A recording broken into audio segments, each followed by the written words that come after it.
You are listening to the Techie Leadership Show with Bogdan and Andrei.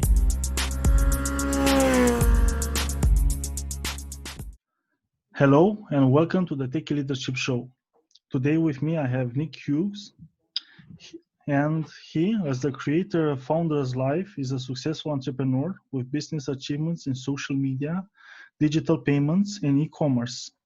He excels at interpersonal leadership, communication, business, and product development. In addition to creating the global entrepreneur network Founders Life, Nick stays busy as an advisor to numerous startups and occasionally takes positions in sales and business development roles if needed. Hi, Nick. How are you? Good. Glad to be here. Same here. And with your experience, especially the opportunity to talk with different founders, the stories you have probably. So many. Yeah, so many. I've met thousands and thousands of founders and entrepreneurs and seen, really some early successes and then probably a lot of companies that aren't around anymore. So, I've seen a lot. Yeah. So goes business. It's like the way of nature, let's say, business nature in a way. It is. Yeah. So I'm going to let you choose with what you want to start. Do you want to start with the leadership success story or the leadership failure story? Well, I think I could start a little bit just from a little bit of background on myself, and sure. which would give some context to some of my answers. So I am the CEO and founder of Founders Live, and we are a global platform and system for entrepreneurship, which basically means that we have created an environment that allows for what we say is inspiration, education, and entertainment around entrepreneurship, and that's both online.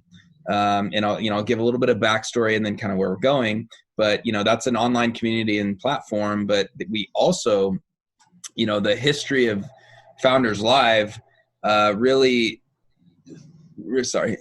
history of Founders Live really started in 2014 as an in-person event. And so we spent the last 6 years building out our global brand to have an event that was really a gathering of people. It was a pitch competition that highlighted startups and entrepreneurs from all around the world.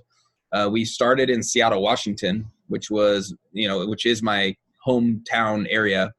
And we expanded to almost 60 cities around the world. 60 cities, whoa. 60 cities and about, 25 to 30 countries, which basically means that there was events that were happening in all these cities that highlighted the startups and entrepreneurs in those cities. So it's, 5 companies, 5 founders pitch at the event. And, those were in person. And now we've really transitioned to a virtual online experience to do the same thing, but that would only be, live streamed, people talking in cameras like this and all that. And we're working on that. But because of that, so I started all that in 2014, really started to grow the brand. And now, there's 20 to 30,000 entrepreneurs and people that are around our community and our brand all around the world. And so, I've connected with a lot of people and a lot of entrepreneurs and heard a lot of stories, heard a lot of pitches. And, it's been really, really fun. Yeah. And I find that amazing what you're building. And I really like the fact that you also placed at the core of it the part of entertainment. Because business should be fun. You should enjoy what you're doing. If not, it's just for the money. Well, and I think that's a really good point to even just talk about. And that's something that's very, very important to Founders Live, which we can get into the leadership of that. But yeah, look, entertainment, the aspect of entertainment must be there. And that's really just the ability to keep people attention, keep them engaged, it's a fun experience. So they want to come back and do it again or learn more and engage.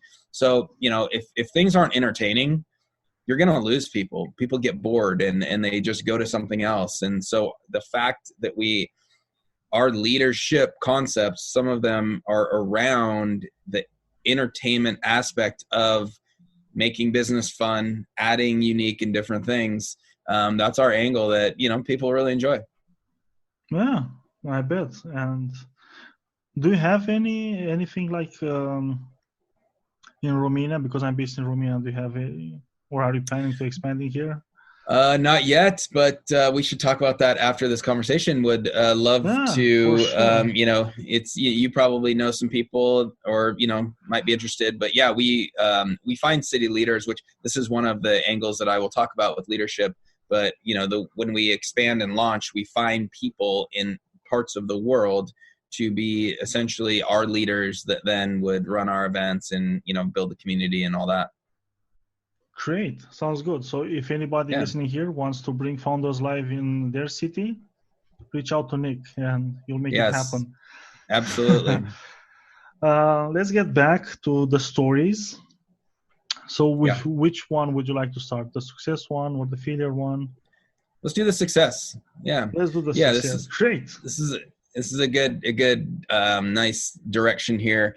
In terms of from my experience, I will simply say that, and even my leadership experience, a very strong success story is really around, how we've built Founders Live around the world with the city leaders, like we were just talking about. Okay. And, look, our city leaders are, they're volunteers, they're ambassadors. This is not a paid position. And yet people are attracted to joining our global group of leaders around the world that are leading Founders Live. And for me as the CEO and the founder of this whole thing, to create something and a vision that people want to follow, and then to create a team of pretty much all volunteers that are, they have other things that they do in their life. They, have a business they run, they might have a job, but they're attracted to Founders Live because of the vision and what, they get out of it just from being a leader and in front of the people and networking and really just being a part of this cool thing. I've learned a tremendous amount about leading when it's not just people that are employees that want a paycheck. They're actually joining and following or becoming leaders themselves for different reasons that are much more internal and that you have to understand as a leader what makes people tick and why people would follow. So what makes a leader people tick? Well, yeah, I think it's I think people. Let's break it down. I think number one is most people want to be inspired to be a part of something that really has a bigger impact. That they can say, that's a really good thing. It impacts a lot of people around the world, and I want to be a part of it. And I want to use my own experience and my own knowledge to benefit this whole thing. And so I think, number one is I think they are attracted to a bigger vision to be a part of something, whether they get paid for it or not. Secondly, I think a lot of people want to grow. And so not only is this something that they choose to interact or join Founders Live as a city leader because it's kind of fun and cool, but it's a growth opportunity. When we talk with our city leaders and, the interviews and whatnot, I'm really looking for someone that wants to grow. Like, when you're in front of, especially in an in-person event, you're in front of hundreds of people on stage, is that something that, someone wants to do or learn how to better their public speaking skills, build their network, grow as a leader, be challenged, those things, I think that's what attracts our city leaders. So as a leader, they want to grow.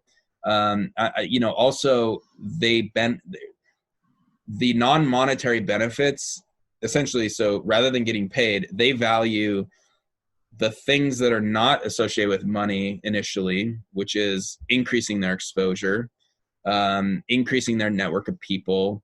Now that we're online virtually, there might be thousands or tens of thousands of people watching, the event that ends up, they can establish their brand, their personal brand.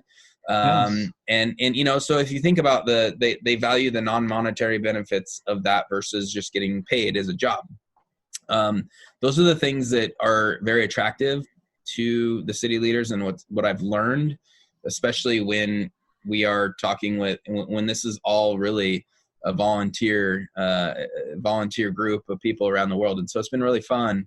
It's not easy, but you have to lead with less fear and more inspiration, if that makes sense. Oh, that's good.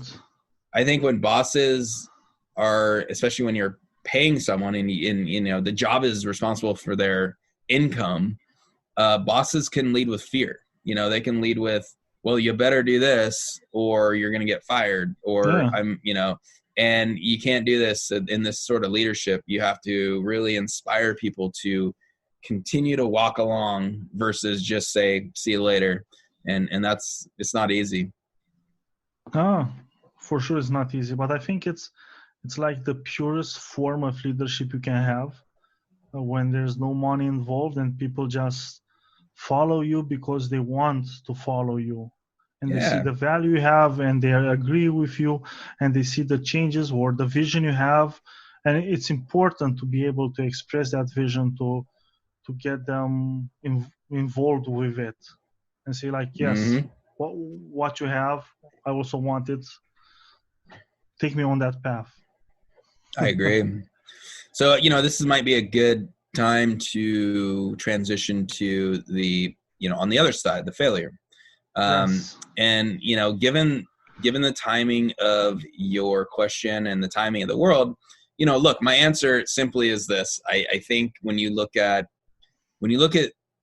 what's happening with the coronavirus, the crisis, and everything in the world, and you look at, the leadership of the United States right now, this is a good example. This is a very strong example of poor leadership, and I'm fine to talk about it. Unfortunately, yes. I'm fine to talk about just the principles of the people that are leading our country are flat out they're lying about things. They're becoming untrustworthy, and they are treating individuals in, especially, crisis. There's a lot of pressure and there's a lot of things going on, but the way that they're treating people in time of crisis is absolutely a very poor example of leadership. And, this is not, understanding, and I'm not getting into political stuff, but as a citizen of the United States of America, understanding that, our previous election, that was in 2016.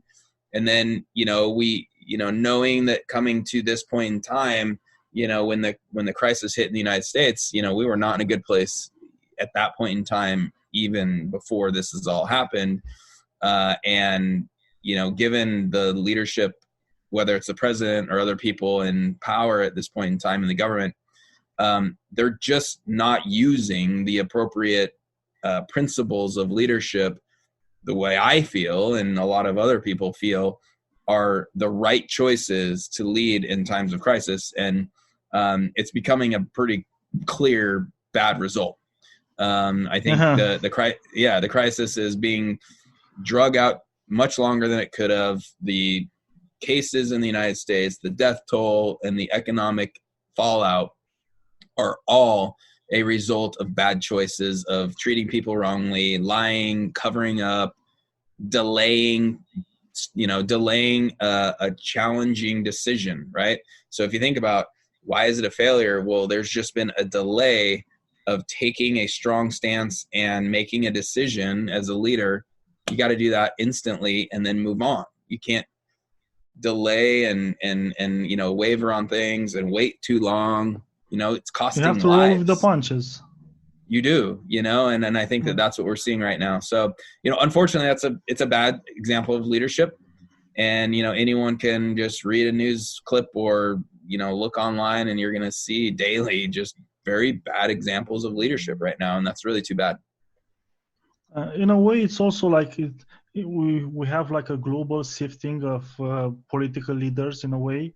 and some of the leaders that were supposed to be leaders and they don't have the skills, you get to see it now. Other people who were more in the shadows didn't have the opportunity to shine, and they were natural leaders or worked really hard to be leaders.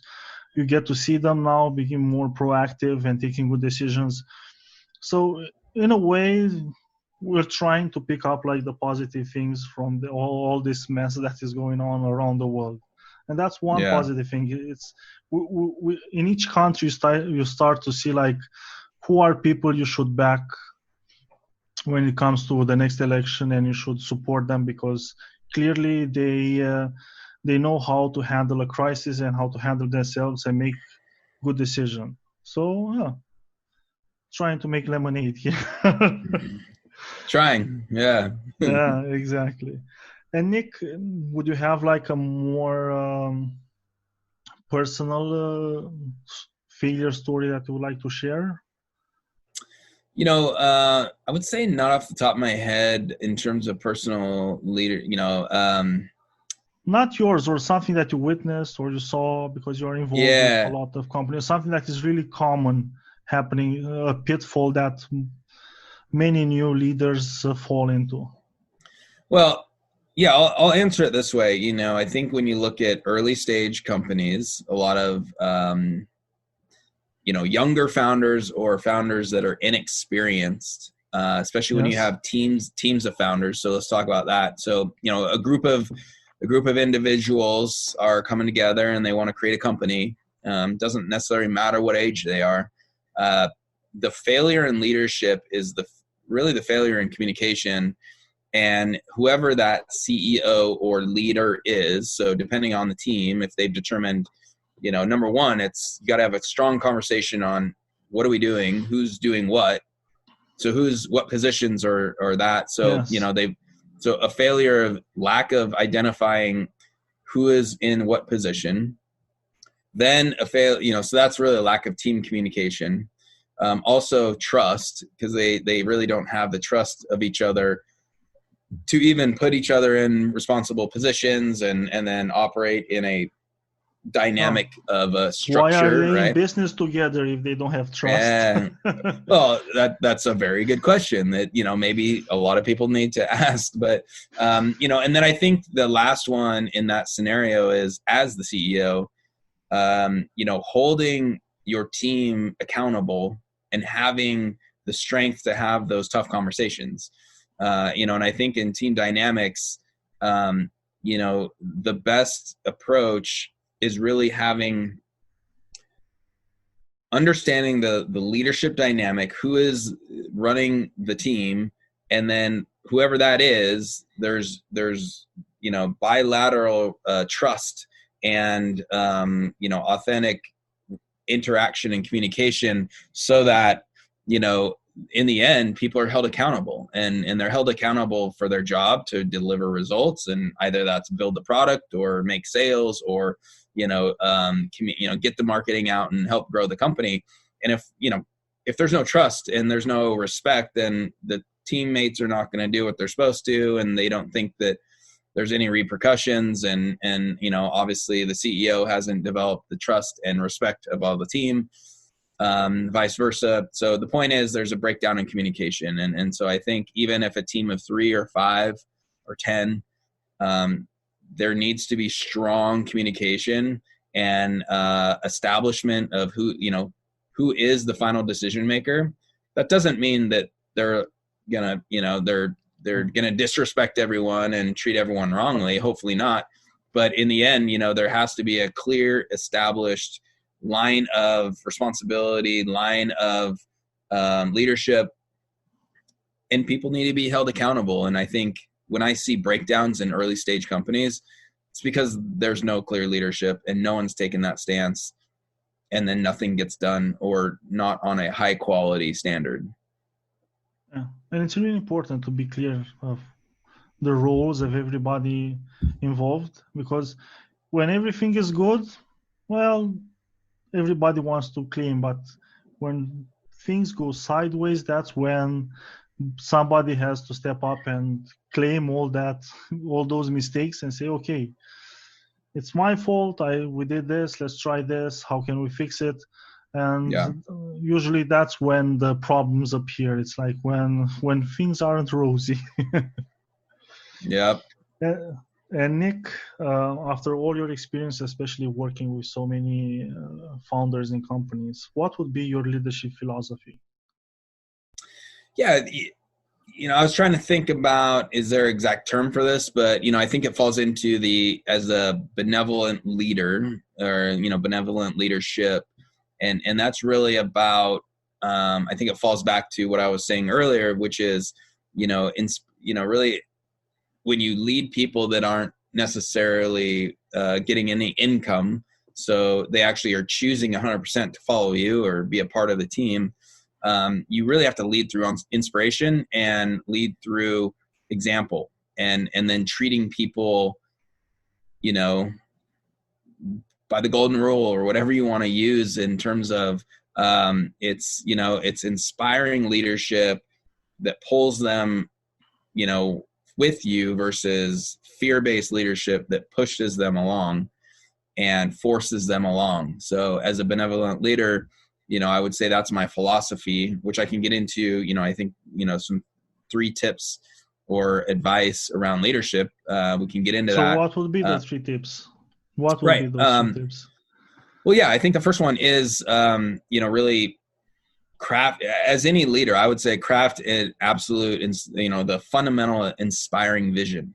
So with leadership follows, or what leads leadership is something that people want to aspire to or work towards. So as a leader, you have to have a vision that people want to buy into and follow.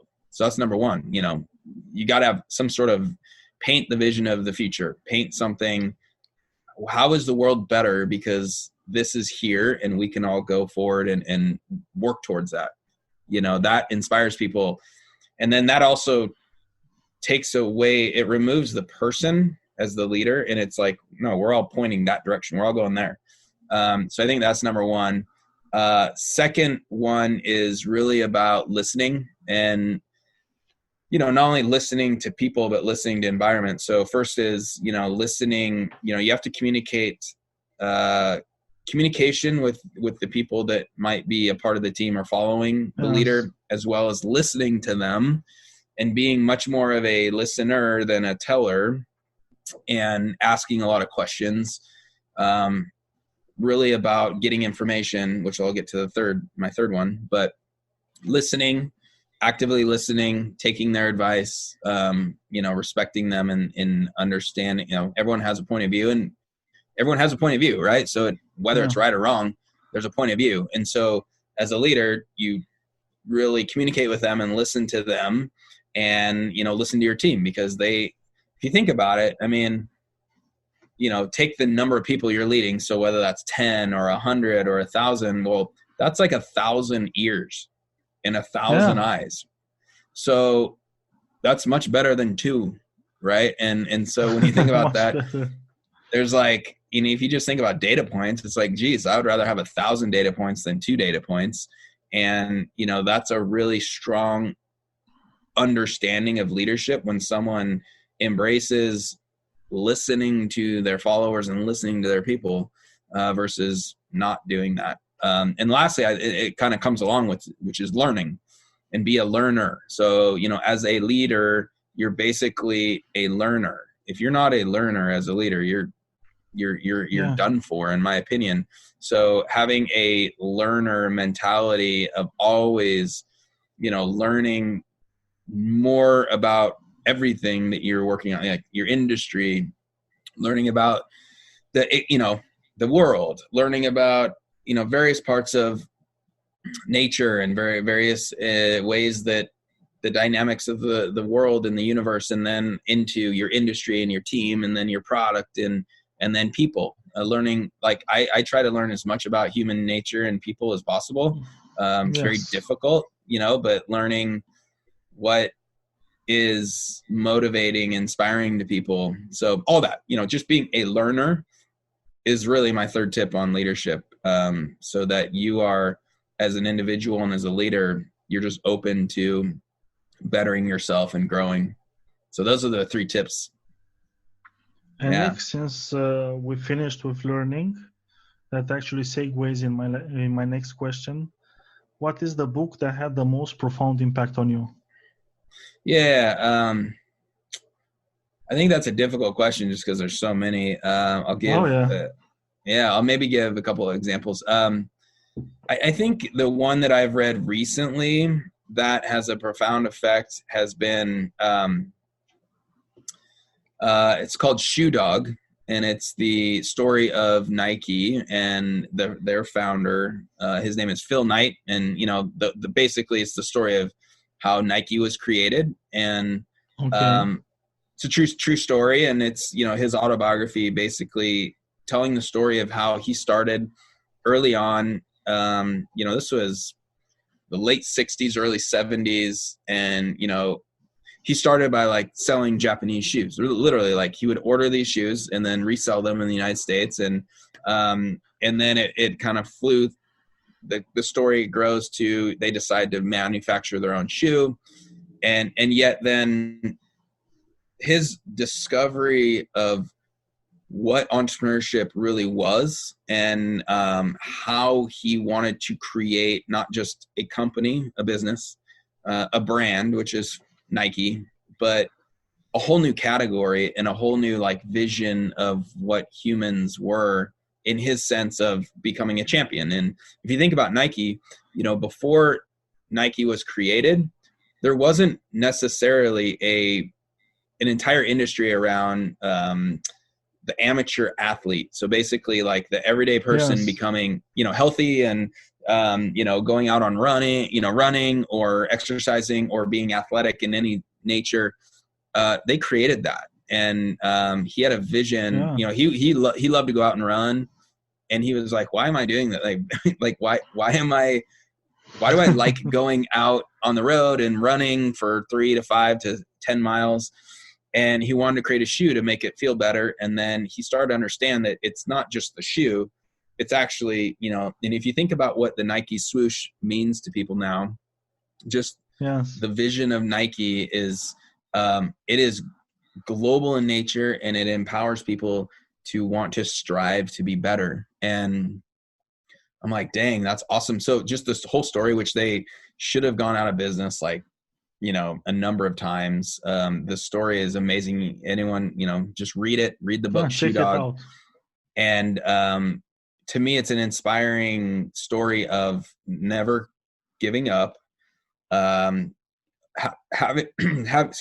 a vision of a global brand, as well as a brand that means much more than just a shoe and, maybe some short, a t-shirt.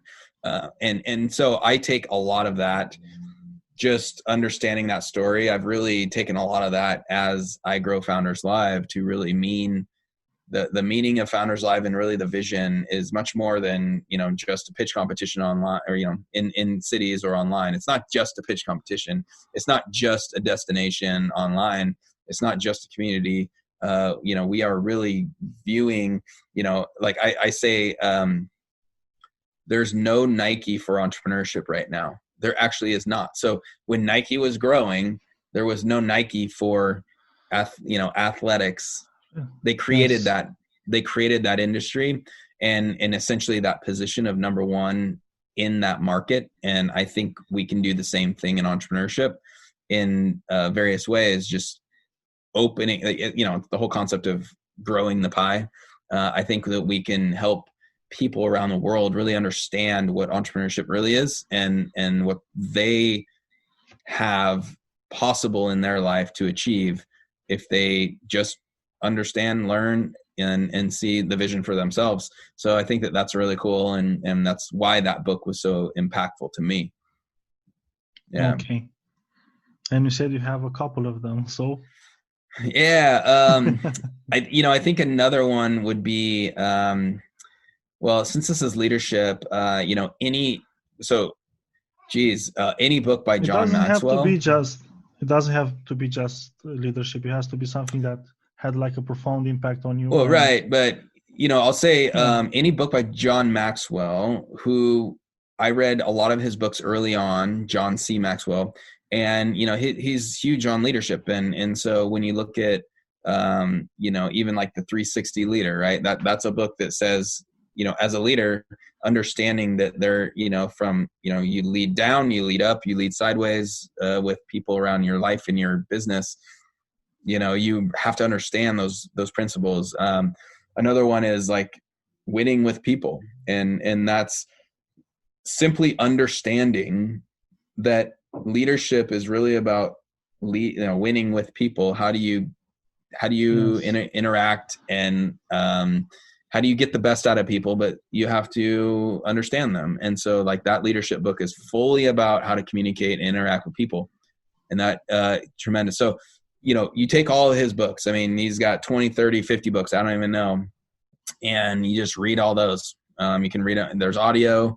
You can read them now digitally as well as physical books, and you're going to become a great leader, and by just reading those books. And that to me was just almost all those books that I read of John Maxwell were very, very impactful. Yeah. Awesome, Nick. And if people want to find out more about you, where should they go? Yeah. So you can go to founderslive.com. I'm there, and our community is now growing pretty big, and so there's a lot of good stuff there. But go to founderslive.com. You can look up and find the events that they're now happening virtually as well. So we have things going on pretty much every week, and that means an event is originated out of a city around the world, but it's virtual, and you can watch it and you can interact. So those are happening. So searching Founders Live online, you're going to find cities and find things. If you want Founders Live in your city, let us know. Yeah, we're always looking to expand. For sure. And then, I'm also on LinkedIn. Just search, Nick Hughes. You can find me. Founders Live is also on. We're on Facebook. We're on Instagram and all that. I'm on Facebook. I'm not as active on there. It's not really a big focus of mine right now. And then I'm also on Twitter, so you can find me on Twitter as well. And so, yeah, any one of these, feel free to reach out. Would love to chat with any of you. Yeah, that's great. And if any of our listeners wants to bring Founders Life in their city, reach out to Nick, and you can work with him to make it happen. It's been a pleasure talking with you, Nick. Thank you. Thank you. It's been great. Yeah, yeah, same here. Bye. Bye-bye. That was today's episode. Tune in daily. Rate, like, subscribe, and share, please. Oh, you can find further info and materials in the show notes on techyleadership.com, including links to the guest book recommendations.